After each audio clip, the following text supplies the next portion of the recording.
श्रीमहालक्ष्मी स्तोत्रम्। पुरन्दर उवाच। नमः कमलवासिन्यै नारायण्यै नमो नमः।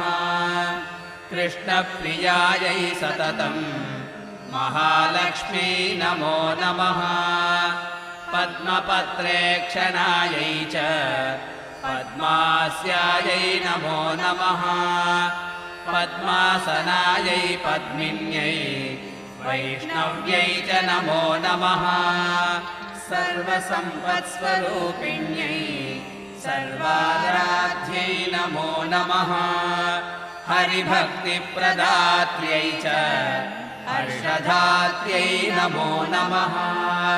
कृष्णवक्षस्थितायै च कृष्णेशायै नमो नमः।